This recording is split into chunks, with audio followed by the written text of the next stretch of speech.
भगवान बुद्ध ने जब अपना राज छोड़ा था तो उन्होंने कपिलवस्तु से निकलने के बाद मगध की राजधानी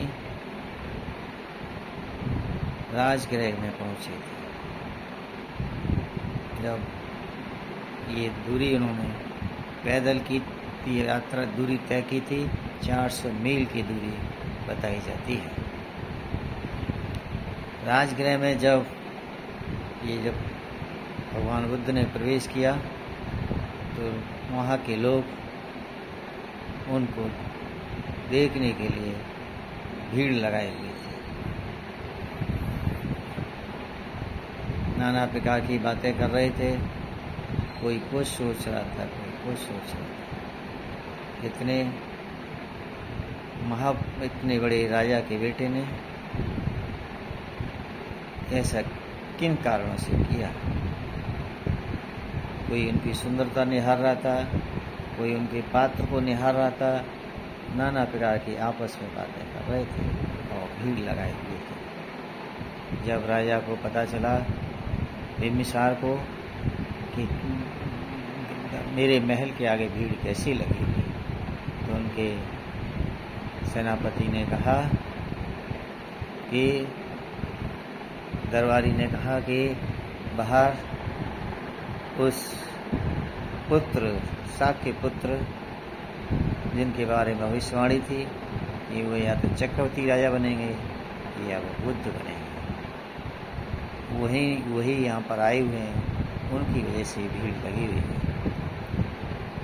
बिम्बिसार ने कहा कि आप जाओ, देखो ये कहाँ पर रुकते हैं।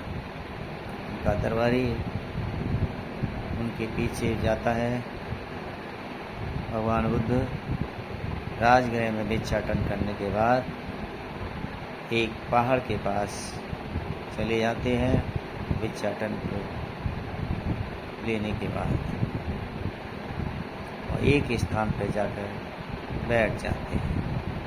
दरबारी उनके पीछे पीछे जाता है और सारी उनकी जांच करने के बाद वापस राजा के पास आता है।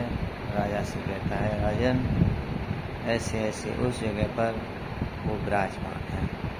राजा अपने कुछ अनुयायियों को लेकर के और भगवान बुद्ध के पास चला जाता है। एक जगह राजा उनके पास पहुंचकर एक जगह साफ जगह पर बैठ जाता है और उनसे अभिवादन कर आग्रह करता है कि हे तरुण, मेरा तुम्हारे कुल से बहुत बड़ा मित्रता है, इसलिए मैं आपसे कुछ बात कहना चाहता हूँ, आप ध्यान पूर्वक सुने। भगवान बुद्ध को उन्होंने कहा, हे तरुण, आप को ये शोभा नहीं देता, आप तरुण हैं, आपको ये भिक्षाटन, आपको ये सन्यासी का जो रूप है वो शोभा नहीं देता। आपको तो राज पाठ करना चाहिए, आपको दुनियादारी का भोग करना चाहिए, जैसा कि प्रकृति में लोग करते हैं। ये राजा बिम्बिसार का अर्थ था उनकी बातों का। अगर आप अपने कुल वंश वापिस नहीं जाते तो आप मेरा आधा राज्य लेकर के यहाँ पर रह सकते हैं। मैं आपके मित्रता के कारण, आपके कुल के वंश की मित्रता के कारण आपसे कह रहा हूँ, आग्रह कर रहा हूँ।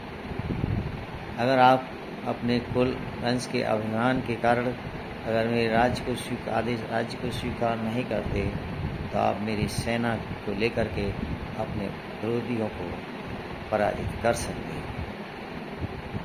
भगवान बुद्ध ने इन सब को नकार दिया और सब को नकारने का कारण राजा बिम्बिसार को डिटेल में बताया।